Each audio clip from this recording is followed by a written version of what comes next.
Vocês estão conseguindo ver a minha tela? Ver o slide?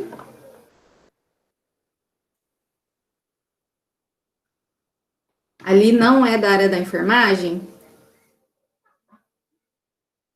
Vocês são de que área? Só para eu saber, só para eu ir me situando. A Mayra é auxiliar de saúde bucal e terapeuta quântica, olha que legal. A Maria Eduarda faz faculdade de enfermagem. Você faz aonde, Maria Eduarda? A Miriam é da área de vendas. Ah, na Estácio. Legal.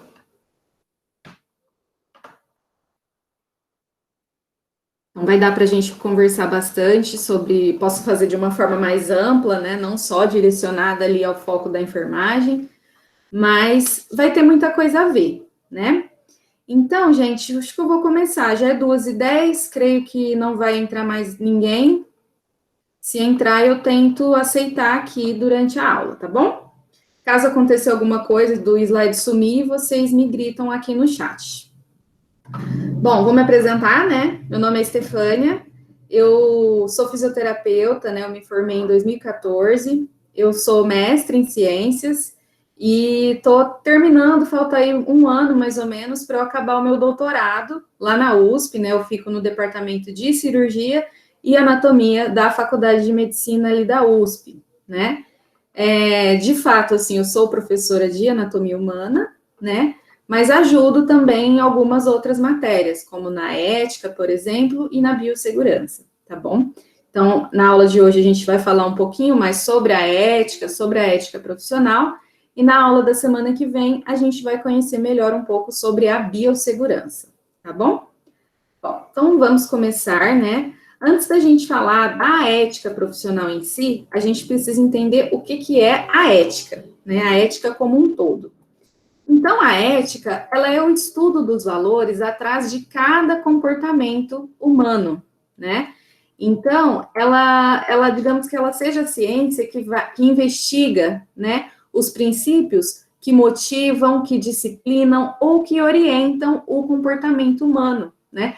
Então, é tudo aquilo que está por trás de cada atitude que a gente toma na vida, né? Eu coloquei um exemplo para vocês aqui, né? Que na China, em meados lá de 1970, tinha a política do único filho, né? A ideia dessa política, né, era que ficava proibido a qualquer casal ter mais de um filho, né? Casais que tinham mais de um filho eram punidos com severas multas. A ideia principal desse tipo de lei lá naquela época era controlar o crescimento da população e facilitar o acesso à educação e a um sistema de saúde de qualidade. Então, ao invés deles melhorarem, né, o sistema de educação e darem um sistema de saúde de qualidade, eles pensaram ao inverso, né, e tentaram decidir limitar a quantidade de filhos que um casal poderia ter. Só que essa atitude, ela teve algumas consequências, né? Isso evitou o nascimento de mais ou menos 400 milhões de pessoas nos últimos anos e aumentou o número de abortos seletivos no sexo feminino, né? Por que que as mulheres, né, as mães, os casais daquela época optavam, né, por abortar ou por abandonar crianças do sexo feminino, né? Tinha uma política por trás de tudo isso, né, uma cultura já enraizada de que o filho homem, né, o filho do sexo masculino, ele possuiria a responsabilidade de manter os pais quando estes fossem idosos, né, dar para eles um enterro solene, além de que somente os filhos homens, né, se tornavam herdeiros dos bens da família, né. Então, se um casal de primeira tivesse uma filha, né, do sexo feminino, eles já pensavam que como que seria esse futuro, né? A filha não ia poder herdar os bens, será que ela ia cuidar deles, né? Então, muitos, infelizmente, né, optavam por abandonar aquele bebê ou até mesmo, né, optar pelo aborto no caso de uma criança do sexo feminino, né?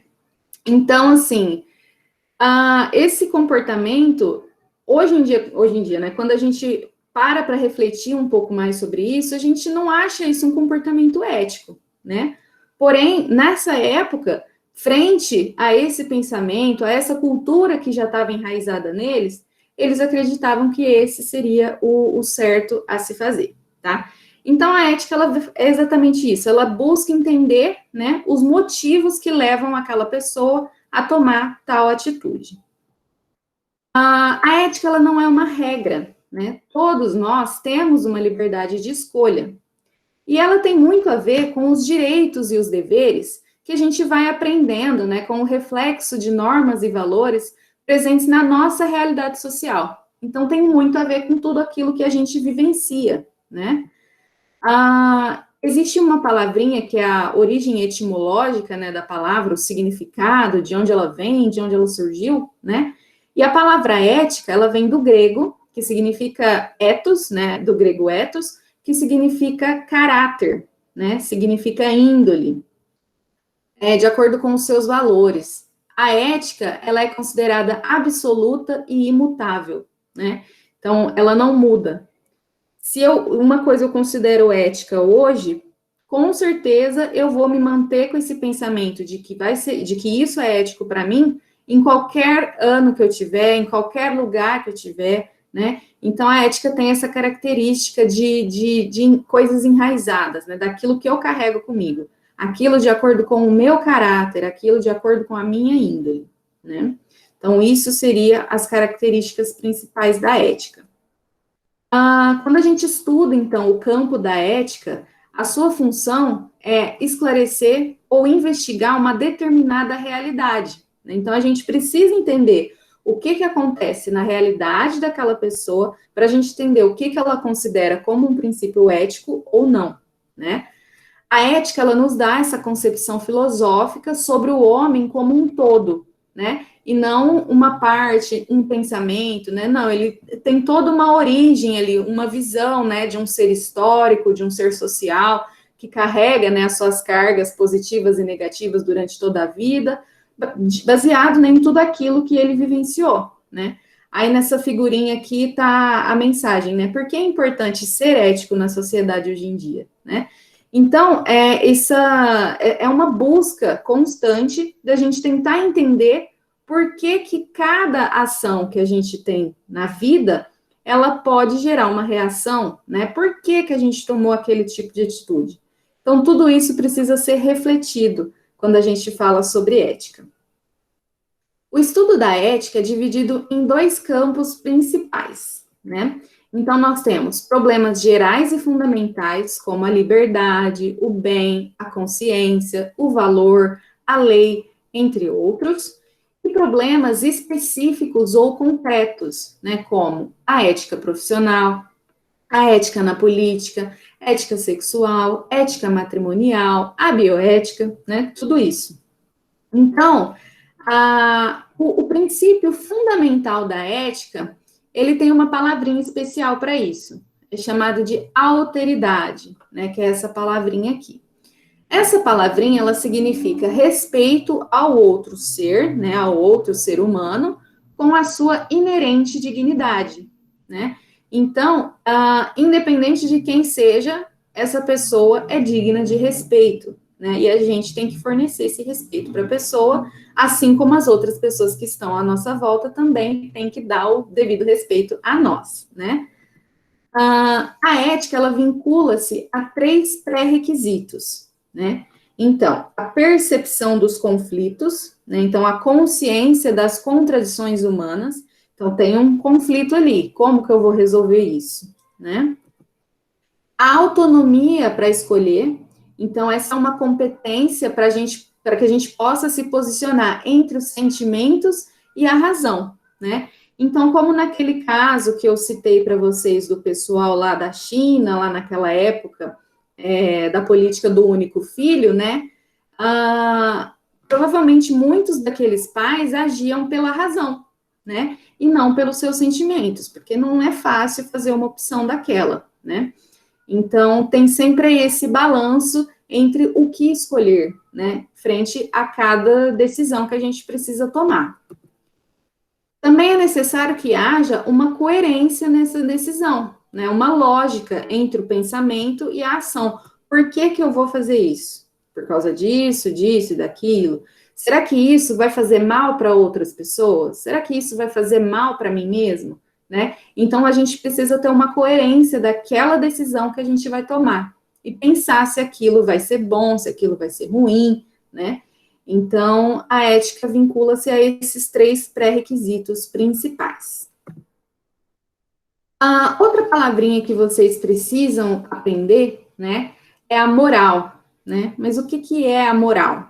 Moral é aquilo que você aprendeu, né? Que é certo ou errado, de acordo com os seus costumes, com o convívio em sociedade, com as suas tradições, com as suas culturas, né? Então, também tem a ver com a responsabilidade e a liberdade, né, de cada um, e com isso a gente consegue entender as ideias, né, sobre o bem e o mal, sobre o certo e o errado, o que é permitido, o que é proibido, que definem a nossa realidade, né? A origem etimológica da palavra moral vem do grego, né, que significa mores, vem do grego mores e significa costumes, né, tradição, hábito. E a moral, ao contrário da ética, ela é relativa, ela é mutável. Então, ela pode mudar de acordo com onde a gente está, de acordo com o tempo em que a gente vive, né? Por exemplo, um homem ter mais de uma esposa em algumas sociedades é considerado moral. Porém, aqui no Ocidente, né, onde a gente vive, não é considerado moral, né? Aqui a gente pega pela bigamia, por exemplo. Mas em outros lugares, ter mais de uma esposa é um comportamento moral. Então, isso pode mudar de lugar para o outro, por isso que ela é relativa, por isso que ela é mutável, tá bom? Então, aqui eu coloquei um desenho. Nossa, gente, meu gato tá difícil hoje. Vocês me desculpam. Vocês estão conseguindo ouvir também? Ou é só eu? Aqui eu coloquei uma imagem de uma criancinha, né, com esse símbolo de nada, de zero, para exemplificar para vocês, né, que quando a gente nasce, quando a gente é bebê, a gente não tem ainda uma noção do que é certo e o que é errado, né? A gente vai aprender isso. E a gente aprende isso com quem, né? Com os nossos pais, com os nossos professores, com os nossos coleguinhas da escola, né? Com a nossa família no geral. Então, são essas pessoas que estão à nossa volta que vão nos ajudar, né, a criar a nossa ideia de moral perante a nossa sociedade, né? Então, essa criança, ela vai se desenvolvendo, vai se socializando, e quando a gente chega já numa idade adulta, né, cada um tem a sua moral individual. Então, eu tenho as minhas crenças, aquilo que eu acredito que seja legal, que não seja, né, que seja certo, que seja o errado, e vocês, cada um tem a de vocês, né? Então, isso é um preceito individual, né? A moral, a gente pode dizer que seria um preceito individual, né? Outras palavrinhas que têm a ver com a moral também é importante a gente conhecer. Por exemplo, a palavra imoral. O que seria uma pessoa imoral, né? Seria aquela pessoa que contraria o conceito de moral. Então, é aquele que conhece as regras, conhece as normas, mas vai contra elas. Um exemplo prático disso: extorquir dinheiro de uma pessoa idosa através de um esquema fraudulento é um ato imoral e ilegal também, né? Então, um exemplo aí de imoralidade. A gente sabe que isso é uma atitude errada, mas a gente sabe que tem muita gente que ainda opta, né, por fazer esse tipo de sacanagem, digamos assim. E também existe o conceito de amoral, né? O que seria uma pessoa amoral? É um indivíduo sem senso de moral. Então, ele não leva em consideração os preceitos morais. É aquele que considera as regras, aquele que desconsidera, desculpa, as regras ou as normas morais. Um exemplo disso, por exemplo, né, algumas comunidades indígenas, elas podem ser consideradas amorais, porque elas desconhecem o nosso senso de moralidade aqui numa região urbanizada, por exemplo, né? Eu até brinco em sala de aula, né, que em algumas comunidades indígenas o pessoal anda nu, né, apenas com algumas partes cobertas, e aqui na nossa sociedade isso não seria bem visto se acontecesse, né? Então, eles podem ser considerados amorais perante o que a gente considera como moral na nossa sociedade, ok? Esses três conceitos de moral, imoral e amoral são bem importantes para a gente conseguir identificar o significado das coisas.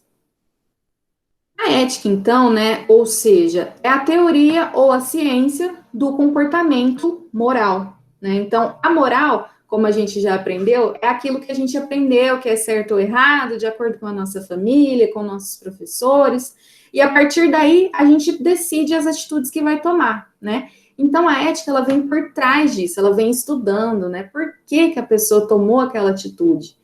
Qual foi a moral aprendida dessa pessoa para ela tomar essa atitude, né? Então, na prática, agir eticamente é agir de acordo com os preceitos da moral instituída, né?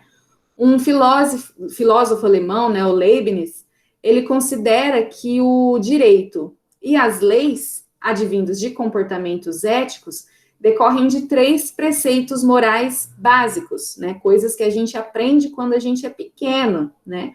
Não podemos prejudicar ninguém, atribuir a cada um o que lhe é devido, né? E viver de uma forma honesta. Então, esses três preceitos seria a base para a constituição do direito, né? Que vai gerar as nossas leis, e a base para a gente conseguir viver em sociedade, né? Nas relações cotidianas dos indivíduos entre si, surgem continuamente problemas a serem resolvidos, né? Lembra que eu falei lá no início dos preceitos éticos? Então, a resolução de conflitos, né? Identificação de problemas para a gente poder resolver. Então, aqui eu peguei uma historinha para mostrar para vocês. Teve uma corrida em 2012, corrida de cross country. Eu nunca tinha ouvido falar direito desse tipo de modalidade, né? Mas eu achei a história bem legal para trazer para vocês. Nessa corrida, o queniano Abel Mutai, medalha de ouro nos 3.000 metros em obstáculo em Londres, estava a pouca distância da linha de chegada e, confuso com a sinalização que estava ali no local, ele parou para posar para fotos, pensando que ele já tinha cumprido a prova, pensando que ele já havia ganho aquela prova. Logo atrás, vinha um outro corredor, que é o espanhol Ivan Fernandes, né? Ele começou a gritar, né, para que esse queniano, para que esse atleta queniano, né, ficasse atento, mas ele não entendia, né? Ele tinha uma dificuldade de entender a língua, né, dessas outras pessoas. Então, ele não entendia que ele ainda não tinha cruzado a linha de chegada. O espanhol, então, ao invés, né, de tacar, perdoem a palavra, né, mas tacar o foda-se, né, e sair correndo para a linha de chegada e vencer a corrida, não, ele empurrou, né, esse atleta queniano, ele foi, né, dando um empurrãozinho, literalmente, para ele alcançar a linha de chegada e então chegar até a vitória, né? Então aqui está a fotinho deles, tá vendo? Ele havia parado, então, para fazer fotos, ele não tinha entendido, e aí ele começou a empurrar ele, tentando falar para ele que ele ainda não tinha completado aquele circuito. E o mais legal foi a frase dele, né, depois que tudo isso aconteceu. Ele falou o seguinte: acima de tudo, nós treinamos para fazer o melhor possível, treinamos muito duro. Eu quero lembrar que antes de vencer e acima de tudo, está a personalidade de cada um e a esportividade com os companheiros. Nessa ocasião, deixei que ele ganhasse porque meu coração me dizia que ele era o vencedor da corrida, né? Então, várias entrevistas que ele deu, ele estava super orgulhoso por ter tomado esse tipo de atitude. A gente sabe que nem todos teriam essa mesma atitude, não é mesmo? E eu achei muito bonita essa história, porque é um exemplo claro sobre a ética, principalmente a ética no esporte, né? E que comanda aí a vida desse cara, e eu tenho certeza que é um momento em que ele nunca mais vai se esquecer. E ele tem muito orgulho disso, né? Vivenciamos aí, né, vários problemas morais e éticos ao longo da nossa vida, né? Então, são coisas que a gente coloca na aula para a gente ficar pensando, né, depois. Eu devo sempre dizer a verdade ou existem algumas ocasiões em que posso mentir, né? Então, será que a gente tem que pensar se a nossa verdade vai ofender a outra pessoa? Aquilo que eu acredito que seja verdade vai fazer o bem ou o mal para aquela pessoa? Às vezes a gente não para refletir sobre isso, né? Devo ajudar um amigo em perigo, mesmo correndo risco de vida, né? Então, se eu estou vendo um amigo afogando, um amigo ali com vários tubarões ao lado, será que eu pulo para arriscar minha vida? Né? Será que eu estou pensando na minha família? Mas se eu não pulo, será que eu estou pensando na família dele, em fazer o mal para outra pessoa? Né? Então, são conflitos aí que, na agilidade, a gente acaba tomando algumas atitudes, né? Mas a reflexão é válida, né? Existe alguma ocasião em que seria correto atravessar um sinal de trânsito vermelho, né? Eu, por exemplo, da meia-noite em Ribeirão Preto, eu não penso duas vezes. Eu olho para um lado, olho para o outro e vou, né? Porque a gente sabe que o nível de criminalidade aqui no Brasil que a gente vive hoje é bem grande, né? Então a gente já tem esse medo, né? A gente já tem esse pensamento por trás dessa atitude, né? Soldados que matam numa guerra, eles devem ser moralmente condenados por seus crimes ou eles estão apenas cumprindo ordens? Vocês já pararam para pensar nisso? Você já comprou algum CD ou DVD pirata? Quem nunca, né? Você concorda com a frase achado não é roubado? Então, teve um caso que aconteceu comigo, né, que eu estava chegando lá na USP e achei uma carteira recheada, né, acho que tinha R$ 150, e junto os documentos da pessoa, né. Então, eu poderia muito bem ter tirado aquele dinheiro, entrado em contato com a pessoa para devolver os documentos e falar, olha, eu já encontrei sem a grana, né. Mas não foi o que o meu coração achou certo.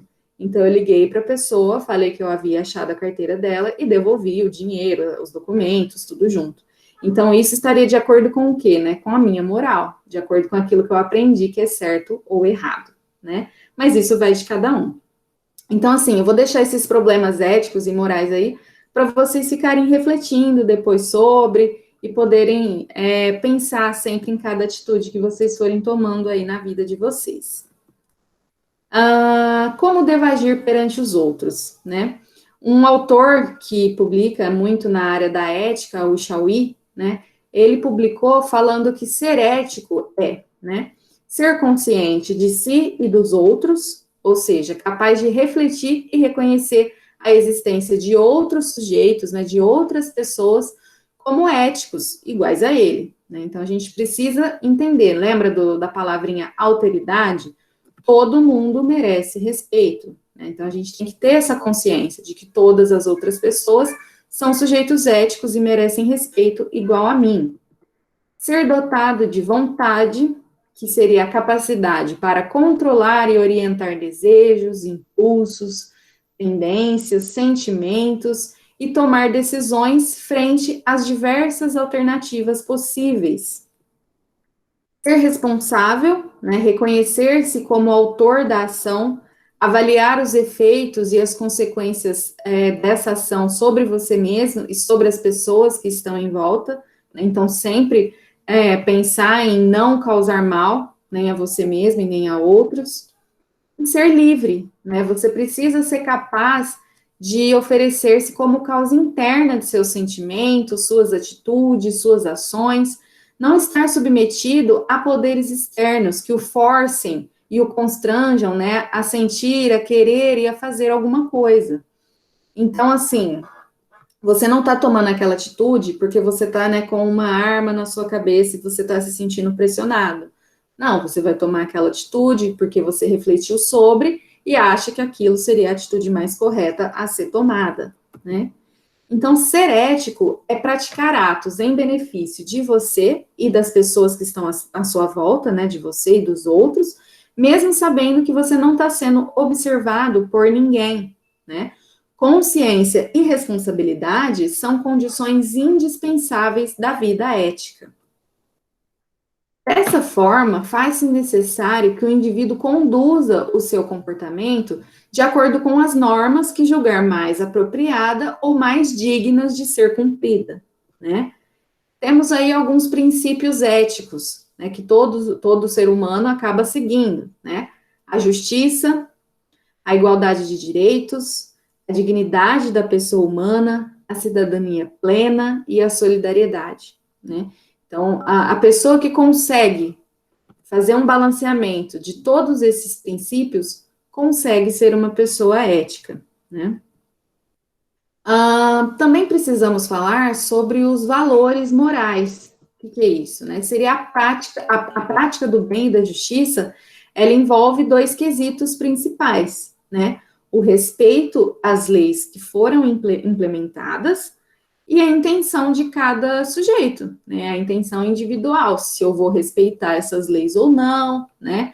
Se aquilo está de acordo com o que eu aprendi ou não, né? Então, ela envolve basicamente esses dois itens que a gente está falando. Os valores morais, a gente pode aprender eles, obter eles através de origem religiosa, a nossa origem cultural, a nossa família, a política do país e também a economia, né, que reflete muito o que a gente consegue entender como valores morais. Estão presentes em nossos pensamentos, nossas palavras, nossas atitudes, as nossas expectativas, os nossos interesses e convicções. Então, tudo que a gente é como ser humano está baseado, né? Está ali incrustado dentro desses valores morais. E para que eles servem? Eles servem para nos dar orientação em determinados momentos e escolhas, e eles permitem distinguir comportamentos desejados e bons de comportamentos indesejados e maus, né? E aí a gente entra para falar um pouco mais a fundo sobre a ética profissional, né? Também conhecida como deontologia, né? Essa palavra provém do grego, né? Deontos significa dever, e logos significa tratado, né? Aquela coisa firmada. Então, seria um dever firmado do profissional, né?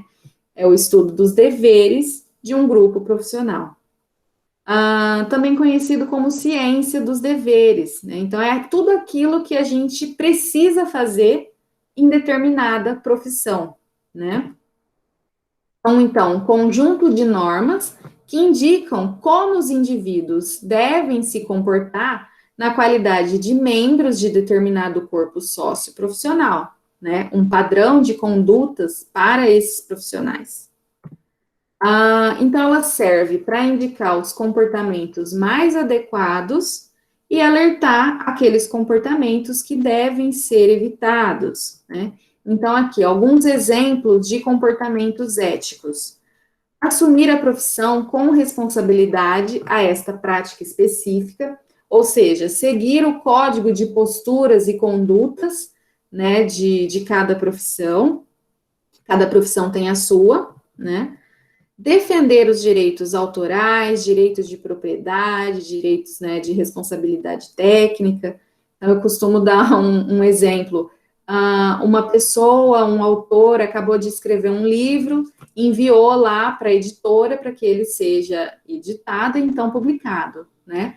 Vai alguém, né, alguma pessoa com má intenção, muda o nome do autor ali e publica aquela obra como se ele fosse o autor principal, né? Isso, obviamente, não é uma atitude ética, não é uma atitude legal, né? É um crime, e essa pessoa não está defendendo os direitos autorais, né, dessa outra pessoa, e nem tendo o respeito por ela própria, né? Porque aquela obra não foi ela que fez, né? Então, e isso acaba acontecendo, né? A gente já vê muitos crimes relacionados a isso. Então, defender os direitos autorais também seria um comportamento considerado ético. Resguardar a confidencialidade e a privacidade, né? Então, por exemplo, eu fico muito ali no Hospital das Clínicas, né, no HC, e eu não sei se vocês já tiveram a oportunidade de andar lá e nos elevadores do HC, tem lá a plaquinha escrita, né? Elevador não é local de discutir caso clínico, né? Então, porque muitos médicos, não só médicos, né? Médicos, enfermeiras, fisioterapeutas, psicólogos, que se reúnem ali naqueles poucos segundos, né, do caminho do elevador, começa a falar, porque meu paciente começou a perder sangue, não sei o quê, não sei o quê, não sei o quê. Então, assim, aquilo não seria um local adequado para tratar sobre a vida daquele paciente, né? Então, é necessário, principalmente a gente que faz cursos na área da saúde, essa ideia, né, de resguardar a confidencialidade e a privacidade do nosso paciente, né? Então, discussões de caso clínico somente ali, junto com a equipe médica, né? Somente no local apropriado, né? Preservar a integridade da imagem, né? Da sua imagem e do outro. Então, se você quer ser visto como um bom profissional, é necessário que você mantenha uma postura bem profissional, né? Geração de benefícios ao coletivo, cooperação, então a gente, né, tem que sempre estar trabalhando em equipe, sempre pensar no próximo, né, evitar ficar desfalcando aquela equipe de forma desnecessária, conciliar reflexivamente os meios e os fins, né, então tem muita gente que chega no topo da carreira profissional, né, só que para isso ela passou a perna em meio mundo, né? Então, esse final dessa pessoa, né, no topo da carreira profissional, não justifica as atitudes que ela teve para poder chegar lá, né? Então, assim, é necessário que a gente construa de forma, né, calma, né, passo a passo, sem que a gente consiga, sem que a gente precisa machucar outras pessoas que estão à nossa volta para a gente conseguir o que a gente quer, né? Então, a gente precisa refletir, né, se aquilo vai fazer o bem para o próximo, se vai fazer o bem para mim mesmo, e ver que eu estou no caminho certo. 3 palavrinhas extremamente importantes para a ética profissional, né? É a assiduidade. O que é uma pessoa assídua, né? É uma pessoa que não falta. Então, a pessoa que está sempre lá, nunca deixa a equipe na mão, né? Se acontece alguma coisa grave com ela, ela vai correndo para avisar, né? Nunca vai deixar aquela equipe desfalcada, né? Pontualidade, né? Então, assim, não precisa necessariamente ter um relógio de ponto para você colocar a sua digital para você ser pontual ou não, né? Então, se o horário, né, se a sua carga horária fala que você vai começar no horário X, é interessante que você chegue até mesmo antes desse horário X, né? Você mostra que você é uma pessoa pontual. E também a proatividade, que é aquela pessoa proativa, aquela pessoa que está sempre pensando um passo à frente, sempre pensando em formas de estar melhorando o próprio serviço, de melhorar o comportamento em equipe, né, de trazer novos estudos, de estar socializando de uma melhor forma com os pacientes, com os demais colegas, né, então é aquela pessoa ali ativa, né, sempre um passo à frente para tentar trazer melhorias para aquela equipe. E o profissionalismo, né? O que configura um profissional, né? Então, é necessário que a gente tenha aptidão, capacidade e habilidade técnico-funcional, né? Então, vocês aqui, fazendo esse curso agora, vocês estão buscando, né, por essa capacitação, né? É necessário que tenhamos autonomia, independência, né? Então, a gente não fique dependente de outras pessoas para exercer a nossa função, né? A gente precisa ir lá e fazer da melhor forma, mas por nós mesmos, né? Com a nossa autonomia. Segurança e estabilidade. Então, se você não tem segurança para fazer alguma coisa, não faça, né? Porque a chance de você causar um mal a você mesmo, ou então a outras pessoas que estão à sua volta, é bem grande quando você se sente inseguro, né? Então, a segurança e a estabilidade também são primordiais para configurar um bom profissional. É necessário ter vontade, é necessário ter motivação, ser dedicado, né? O profissional que não é dedicado, ele não vai para frente. Infelizmente, ele não vai para frente. Então, é aquela pessoa ali que estabilizou, não quer saber de mais nada, vai ficar o resto da vida naquela mesma profissão, né? Então, essa pessoa, ela não tem mais essa motivação de crescer, né? Então, o bom profissional é aquela pessoa que tem essa vontade, que tem esse anseio de sempre crescer, de sempre tentar melhorar, né? Então, não percam essa característica, né, de motivação para o resto da vida de vocês. É necessário que a gente respeite os nossos gostos, as nossas preferências, e respeite também os gostos e as preferências das pessoas que estão à nossa volta, né? Então, a gente não pode impor que uma pessoa goste de uma coisa ou não, e essa pessoa também não pode impor em nossos gostos, em nossas preferências, né? Então, sei lá, se você tem essa liberdade de poder trabalhar no horário da manhã ou no horário da tarde, por exemplo, e você prefere trabalhar no horário da manhã, vai trabalhar no horário da manhã, não é porque é o seu colega que prefere trabalhar no horário da tarde, vai ficar te enchendo o saco para você ir trabalhar no horário da tarde. Não, é necessário que a gente respeite os nossos gostos e as nossas preferências, e também respeite o do colega. É sempre importante a gente sentir essa necessidade de desafios, né? Isso tem muito a ver com a nossa vontade, com a nossa motivação e com a nossa dedicação, né? Então, aquele profissional, como eu falei, que estabiliza, que não tem essas necessidades de desafios, não vai para frente. Então, é sempre necessário a gente estar estudando, estar buscando novos cursos e se capacitando, né? Para tentar ir aumentando aí o nosso sucesso profissional. É necessário que a gente tenha também compromisso, né, e comprometimento social. Então, é necessário que a gente compreenda ali o que se passa dentro da equipe, é necessário que a gente tenha compromisso com essa nossa profissão, a gente não está fazendo essa profissão por fazer, né, a gente tem um amor por essa profissão ela cuida de outra pessoa, cuida de outros esquemas, né, então a gente precisa ter um compromisso maior, né, com esse lado, né, com essa equipe, com esse grupo de pessoas, por exemplo, que seria o nosso trabalho. Então, existem 3 perguntinhas que a gente pode fazer, né, para nós mesmos, todos os dias, para a gente poder avaliar, né, como que a gente está sendo como profissional. Então, você pode perguntar a si mesmo: estou sendo um bom profissional? Estou agindo de forma adequada, né? Estou agindo adequadamente? Eu realizo corretamente a minha atividade? Então, se a gente responde sim para tudo, significa que a gente está no caminho certo. Se a gente fica ali no pensamento, se está dando certo ou não está, né? Ah, eu fiz um negocinho errado ali, mas logo passa. Então, significa que a gente não está sendo uma pessoa eticamente profissional, né? Segundo Glock e Goldin, que também são autores que falam muito sobre a ética profissional, essa fase da escolha profissional, ela começa ali mais ou menos na época da adolescência, né? E a gente já tem que ter, né, essa reflexão desses comportamentos éticos para um bom profissional, né? Então, a escolha por uma profissão, ela é optativa, né? A gente pode ser o que a gente bem entender, o que a gente quiser. Mas a partir do momento que a gente escolhe uma profissão, né, o conjunto de deveres profissionais daquela profissão passa então a ser obrigatório, né? Então a gente precisa seguir algumas regras, né, que são impostas para cada profissão.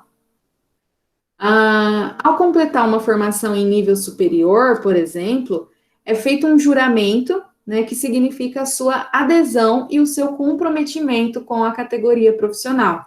Vocês já devem ter visto, né, algumas formaturas, o pessoal para lá na frente, fica eu juro, não sei o que, né? Então, de acordo com a sua profissão, né? Na área da saúde, é o juramento de Hipócrates, né, que é feito. Então, fala ali, você tem a sua autonomia, né? Você por você mesmo está aderindo àquela categoria profissional, né? E está firmando ali um negócio jurídico de que você vai seguir os preceitos éticos obrigatórios, né? Então, isso caracteriza o aspecto moral da ética profissional. Então, é a sua adesão voluntária a um conjunto de regras estabelecidas como sendo as mais adequadas para o exercício daquela profissão. Mas a gente sabe que aqui no Brasil, né, as coisas funcionam um pouquinho devagar, né, um pouquinho diferente.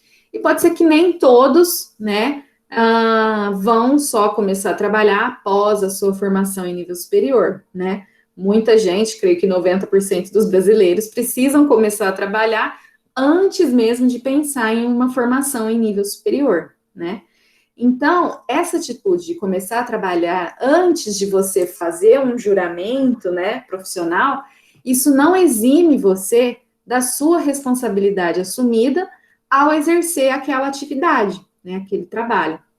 Então, eu fico até brincando, né, em sala de aula, um exemplo besta, né? Um servente de pedreiro, por exemplo. Talvez ele não tenha a formação superior, né, para poder trabalhar com aquilo, mas ele precisou, né? Ele tem um familiar que ensinou ele, né? Tem muita gente que não tem nível superior e trabalha muito melhor do que gente que tem, né? A gente sabe disso. E então seria correto ele pegar aquele cimento e sair tacando pela casa inteira, sair tacando nas pessoas que estão na rua, né? A gente sabe que não, né? Então, assim, existe ali um conjunto de regras, um conjunto de deveres que esse profissional precisa seguir para poder, né, estar trabalhando de forma correta, sem a necessidade, né, de ter uma formação em nível superior. Então, eu coloquei aqui alguns exemplos, né?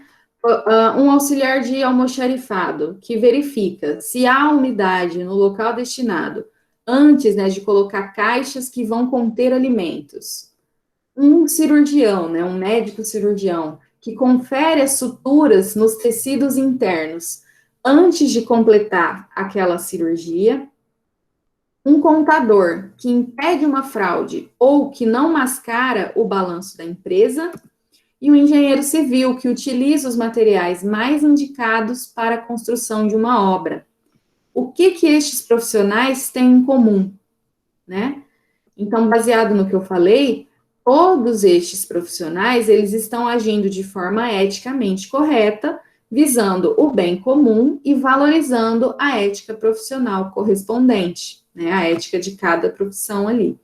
Então, eles estão agindo da melhor forma possível, pensando no bem comum, né? Então, é isso que a gente precisa estar pensando, independente da nossa profissão. As leis de cada profissão, elas são elaboradas com o objetivo de proteger os profissionais, a categoria como um todo e a todo mundo que depende daquele profissional, né? Então, por exemplo, eu sou fisioterapeuta, né? Quem comanda, né, a minha profissão, né, o órgão que regulamenta a minha profissão é o CREFITO, né, o Conselho Federal de Fisioterapia e Terapia Ocupacional. Então, assim, vamos supor que uma pessoa lesionou o joelho, né, vai precisar fazer cirurgia, depois vai procurar um fisioterapeuta. Aí tem o fisioterapeuta que se especializou em joelho, que fez várias especializações, né, que já fez o tratamento de várias pessoas, e tem aquele outro profissional, né, que acabou de se formar agora, está querendo de tudo para arrumar um paciente, né? Esse profissional que já é especialista na área, que conhece tudo sobre o joelho, ele vai cobrar uma consulta, sei lá, um exemplo inventado aqui agora, R$ 100 por essa consulta, né? E é isso que ele vai cobrar, né?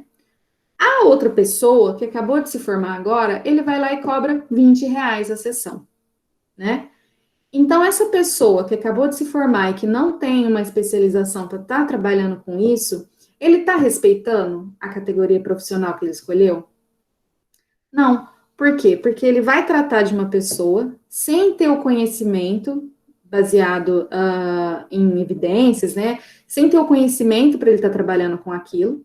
Ele acaba ferrando o colega dele, né, o profissional que é especializado nisso, e também ele não está pensando no bem ou mal que ele vai causar para aquele paciente, né? Então, se aquele joelho, por exemplo, ele for reabilitado de uma forma errada, esse joelho ele não vai ser mais funcional para aquela pessoa. A pessoa vai estar sempre mancando, vai estar sempre com dores, né?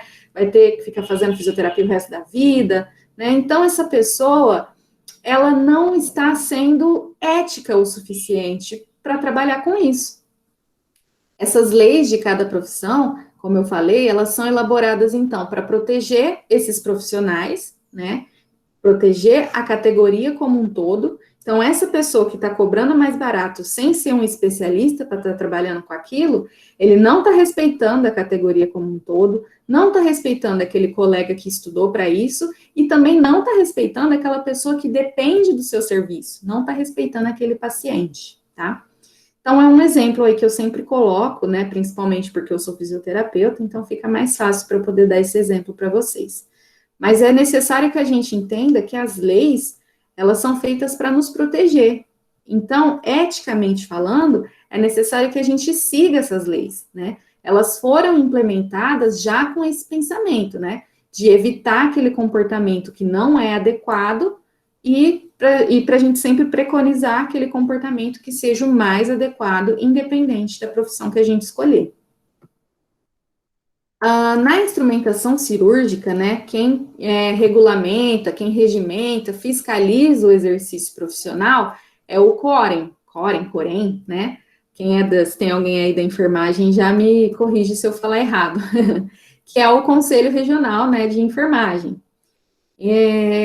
A partir dessa data, a instrumentação cirúrgica ela foi classificada, né, como uma especialização de enfermagem, sendo ali uma função exclusiva da área da enfermagem e tendo como objetivo especializar os técnicos em enfermagem para a prática profissional desse tipo de profissão, né, da instrumentação cirúrgica. Então, o foco, né, vai ser considerar o aparato técnico, o teórico, o tecnológico, com foco na segurança do paciente, né? Como eu não sou exatamente da área da enfermagem, eu não sei falar para vocês se tem ali alguma proibição de pessoas de outras profissões, né, se formarem como, né? Eu posso até dar uma pesquisada mais a fundo para vocês, para poder estar falando nas próximas aulas. E também, né, nas aulas mais específicas, vocês vão poder tirar essa dúvida, né, com mais clareza. O curso em instrumentação, ele tem como objetivo integrar a força de trabalho já existente no mercado, né, então, profissionais mais preparados tecnicamente, né, no auxílio ao médico cirurgião, atendendo no ato cirúrgico, com amplo domínio do instrumental utilizado em cada cirurgia, além do seu perfeito manejo, a verificação do bom funcionamento dos mesmos e do equipamento das salas, né, e ainda antecipando momentos cirúrgicos, tendo assim conhecimentos da técnica operatória de cada especialidade cirúrgica, né? Então, por exemplo, o médico cirurgião, ele tem alguns códigos ali, né, com a sua equipe cirúrgica, e ele vai fazer alguns movimentos com as mãos. O profissional, né, da instrumentação cirúrgica, peraí, só um minutinho, que acho que tem alguém tentando entrar. Pronto. O profissional, então, da instrumentação cirúrgica, ele já tem que conhecer esses códigos, né, que a equipe vai dar, que o médico cirurgião vai dar, e aí ele antecipa a técnica que vai ser necessária para a cirurgia, né? É bem bacana, e vocês vão aprender aí conforme o passar do curso. A obediência aos preceitos éticos propicia ao profissional, né, bom ajustamento ao seu ambiente de trabalho, bom relacionamento interdisciplinar e multiprofissional, né? Então, a dedicação, a responsabilidade e a competência técnica vão constituir a base da consciência profissional, né? Na instrumentação cirúrgica e também em qualquer outra profissão, né? Então, aqui eu coloquei alguns detalhes mais relacionados à instrumentação cirúrgica, né? Que são atribuições ali do instrumentador, né? Então, ele é um integrante da equipe cirúrgica e o que ele precisa ter ali em mente, né, em relação à sua ética profissional. Então, ele tem que prover e garantir o bom funcionamento, né, o perfeito funcionamento do instrumental, dos equipamentos ali que ele vai usar, organizar as mesas cirúrgicas, organizar a dinâmica de atendimento aos cirurgiões, né, por meio de técnicas bem estudadas, manter a asepsia, né, do ambiente cirúrgico, dos equipamentos e do instrumental, auxiliar e garantir a concentração da equipe cirúrgica, além da agilidade, antecipando as ações, como eu já mostrei para vocês, né, que os médicos podem fazer um sinal, e você já tem que entender aquilo que vai ser o próximo instrumento a ser utilizado. Auxiliar na recuperação do paciente, né, na medida em que diminui o tempo cirúrgico e o tempo anestésico, né. Então, eu estava vendo uns comentários, né, de uns alunos de um curso de instrumentação cirúrgica, em que eles falaram que a atuação do instrumentador, ela é de extrema importância, né, porque a agilidade dele, o entendimento dele daquela profissão, vai fazer com que a cirurgia dure menos tempo, né, que seja uma cirurgia mais ágil, né, e diminui o tempo necessário em que aquele paciente precisaria de um anestésico para se manter ali, para que a cirurgia possa acontecer, né? Então, a gente tem que estar sempre com essa ideia de atenção à nossa iniciativa, né, de estar atento a tudo, né, de antecipar aquilo que o cirurgião está pedindo. Então, a gente precisa ter agilidade, ser ágil e ser leal, né? São características essenciais para esse profissional. Por que lealdade, né? Então, tem quatro itens que a gente precisa manter como leais, né? Então, a gente precisa ter lealdade com o nosso paciente, né? Então, o paciente, ele deve ser assistido independente de cor, de raça, de religião, né? Enquanto o paciente estiver anestesiado, né, durante o período operatório, a equipe cirúrgica, ela tem grande parcela de responsabilidade na segurança e na boa evolução desse paciente, né? Então, aquela pessoa, ela está extremamente dependente de você e da sua equipe. É necessário que a gente tenha lealdade com a equipe, né, com a equipe cirúrgica. Então, a gente precisa cumprir os pedidos, auxiliando, independente de simpatia e respeitando-os em autoridade, né? A lealdade com a instituição, né? Então, cumprindo e fazendo cumprir as normas e regulamentos de determinado hospital, né, clínica, de onde você estiver trabalhando, principalmente as rotinas do setor de trabalho, né? Por exemplo, uma unidade de centro cirúrgico. Então, nós temos paramentação adequada, a assiduidade, lembra que eu falei, né, que a gente não pode ficar faltando, deixando a equipe ser desfalcada por minha culpa, né? Então, assiduidade com respeito aos horários de entrada, como, por exemplo, de material para esterilização, ou então a entrada para o início da cirurgia. É necessário ali que a gente entenda como é a economia hospitalar, para a gente entenda a postura profissional, né? Então, tudo isso seria formas de lealdade com a instituição que nos contratou, né? E é necessário que você seja leal consigo mesmo, né? Então, você precisa adquirir autoconfiança, né, através do conhecimento, conhecer as suas qualidades, suas dificuldades, para que você possa julgar os seus atos, né, de forma correta, manter sempre correta, né, a sua aparência. Então, principalmente em centro cirúrgico, né, a gente precisa ali entender a melhor forma de se vestir, né, então roupa compatível com o ambiente hospitalar, o tom de voz precisa ser adequado, né, a gente nunca vê num centro cirúrgico uma pessoa, né, a não ser que aconteça alguma coisa muito esquisita ali no momento da cirurgia ou coisa e tal, mas existe ali um tom de voz que é adequado, né, no ambiente hospitalar, e também você precisa manter uma rigorosa postura profissional. Lembre-se sempre, né, que está em uma equipe de alto desempenho.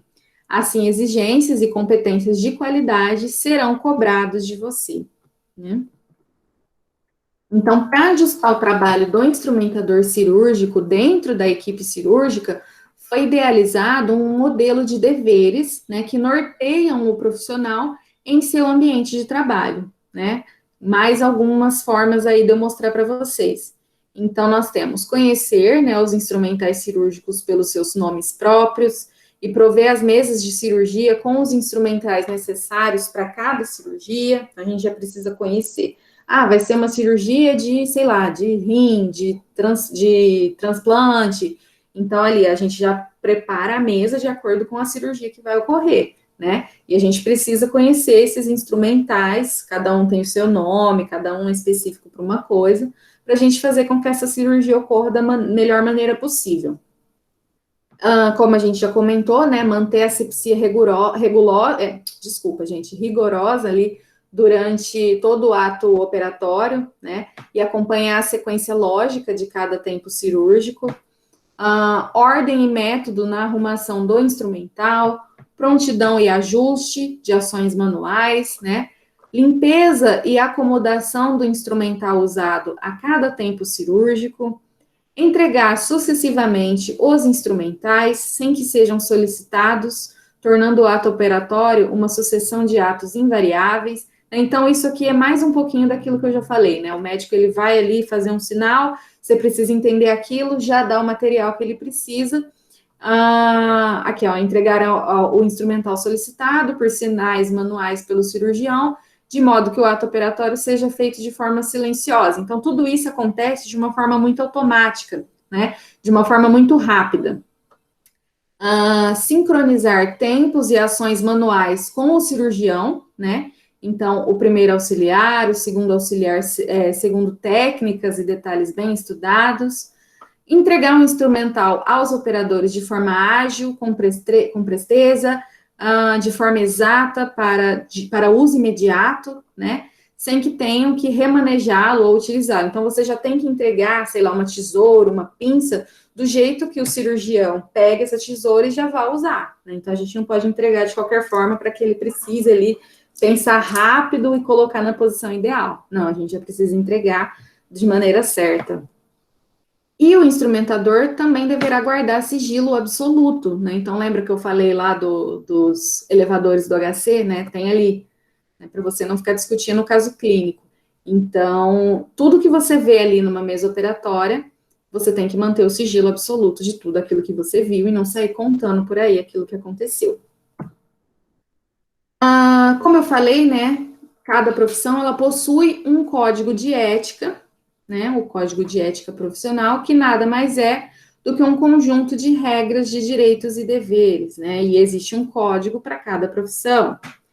No entanto, há elementos da ética profissional que são universais, né, e por isso aplicáveis a qualquer atividade profissional, como, por exemplo, a honestidade, a responsabilidade, né, honestidade e responsabilidade, a gente já cresce com isso, né, então a gente aprende aquilo lá na ética, lá na moral, né, que nem eu falei para vocês, quando a gente é criança e vai aprendendo, e a competência a gente vai ganhando conforme, né, também a gente vai crescendo, a gente vai aprendendo coisas novas, vai se especializando, vai fazendo cursos, vai se capacitando, e aí a gente adquire, então, essa competência.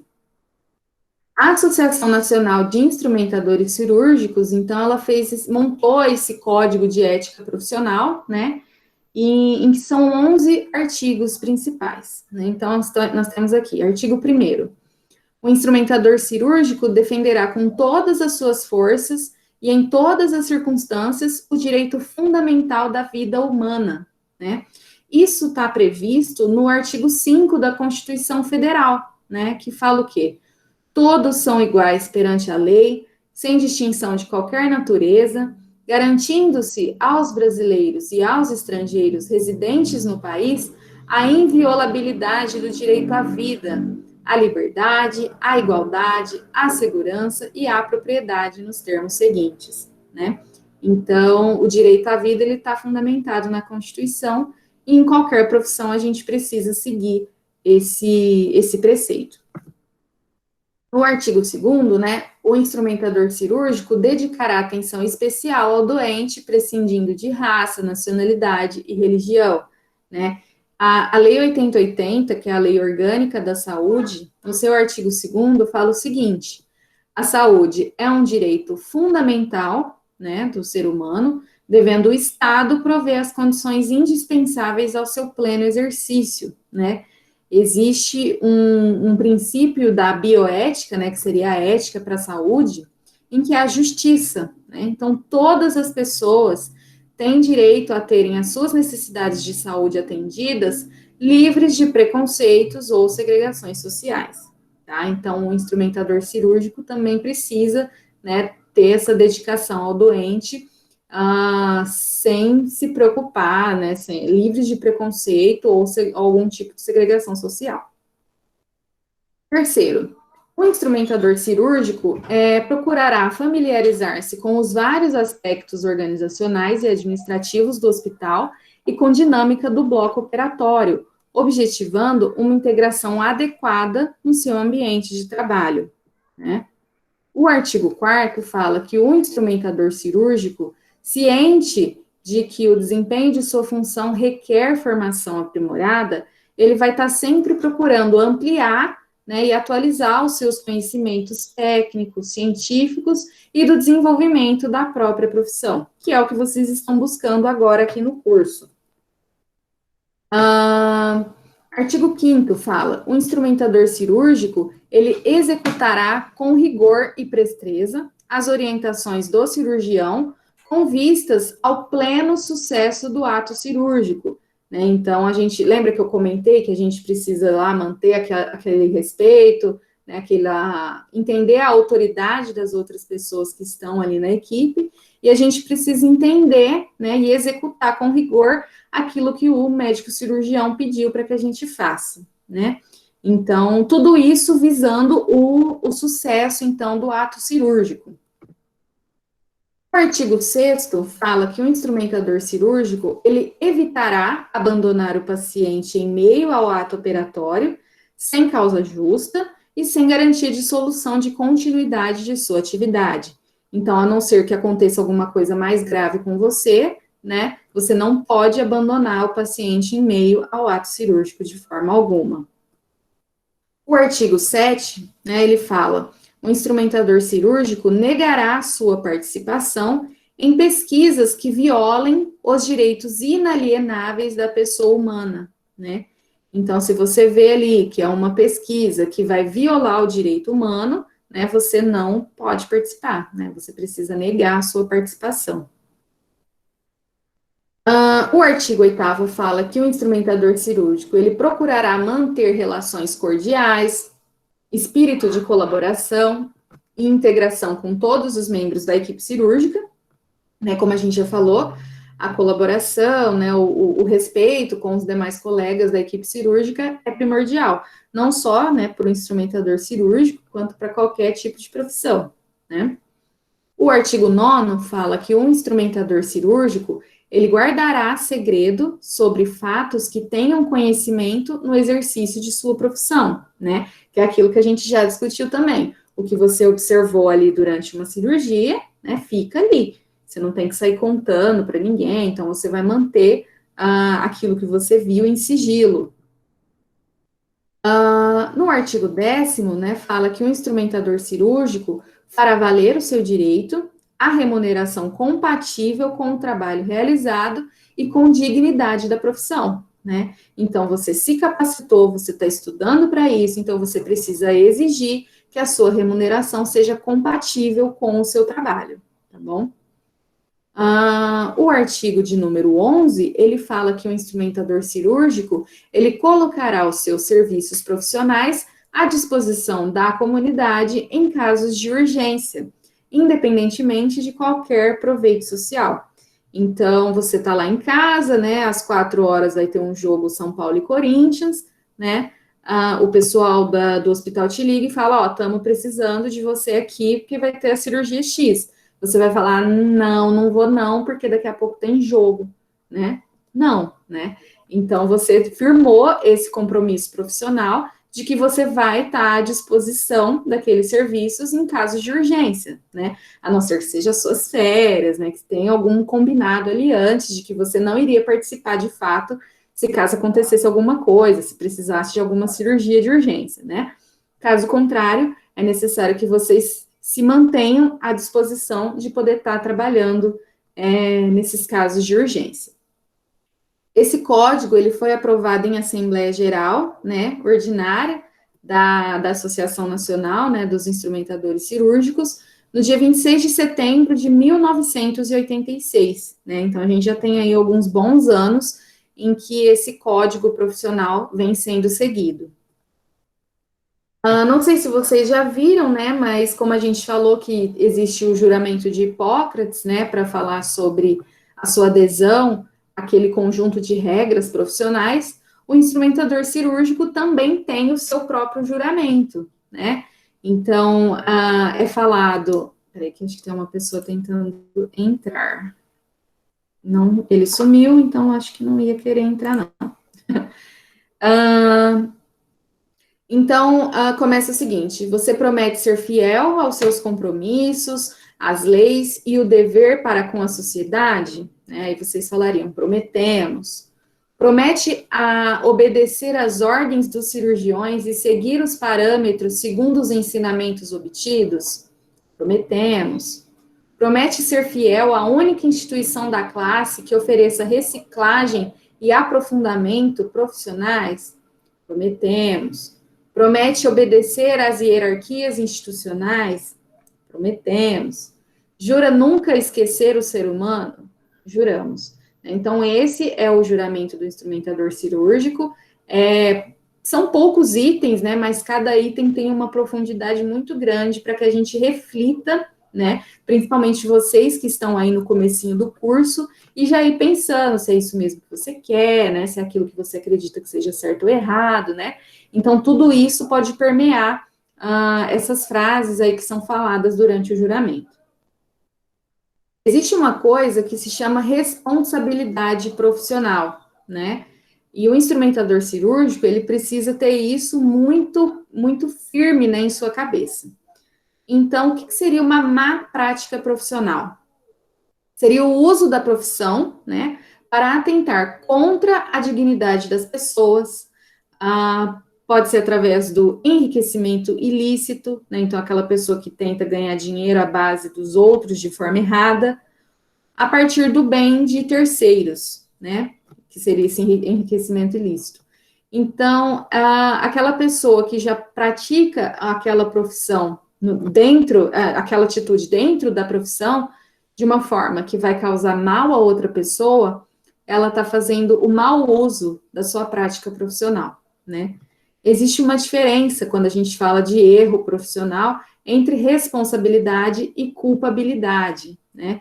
Então, assuntos como a imperícia, a imprudência, a negligência desse profissional, ela vem muito à tona, né? Então, por isso que a gente precisa estar com o pensamento de que você está fazendo a sua atitude da melhor maneira possível, você se capacitou para fazer aquilo, né? Você entende o que o cirurgião quer dizer no meio de uma cirurgia para que você possa atendê-lo da melhor forma possível, né? Então, tudo isso vai fazer com que você execute o seu trabalho da melhor forma possível e que não cometa atos, né, de exercício profissional de forma errada, né? Então, você não respeitar aquilo que o cirurgião está fazendo, abandonar a cirurgia no meio, né?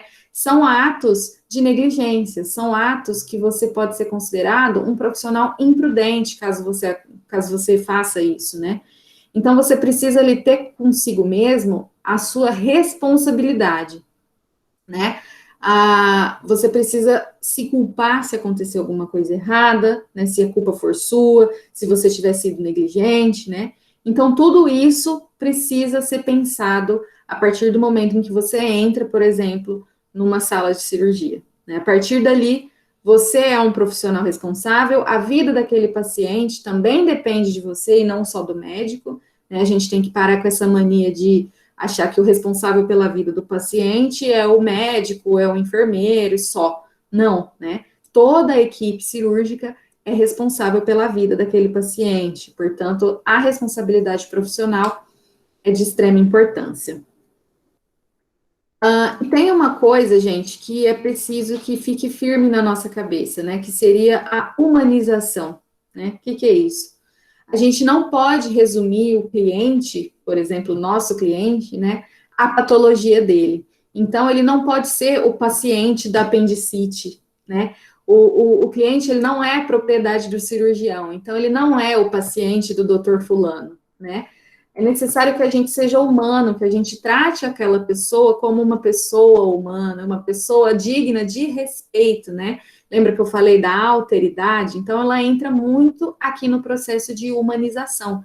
É necessário que você trate aquele paciente pelo nome, que você sempre tenha respeito por ele. O paciente não é mais um número de cirurgias, né? Ele é o paciente, como a gente vê em muitos comerciais, imagens na área da saúde, aquele paciente, ele é o amor de alguém, né?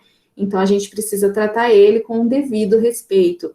A humanização, ela vem crescendo a cada dia mais, né? O estudo da humanização, ele vem crescendo cada vez mais, principalmente na área da saúde, né? Então, o paciente não é um número, ele é uma pessoa digna de respeito, né?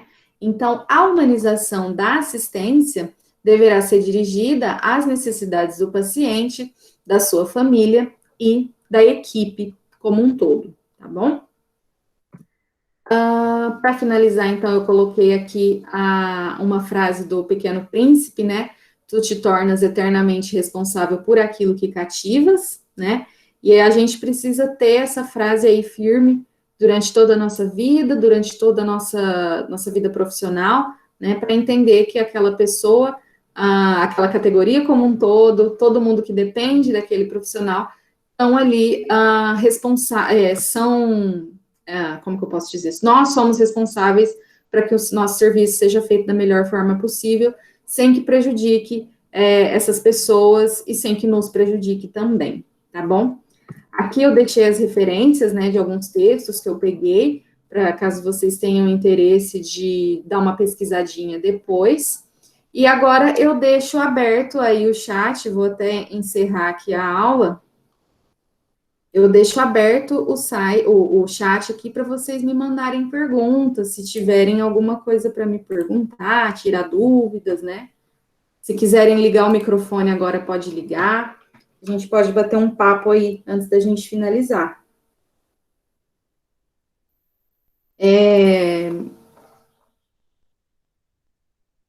Não, eu achei que eu tinha ouvido alguém falar alguma coisa.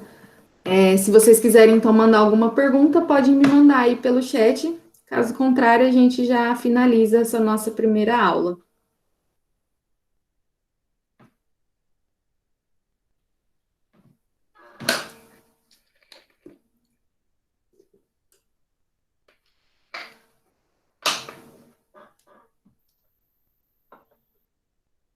Todo mundo quietinho.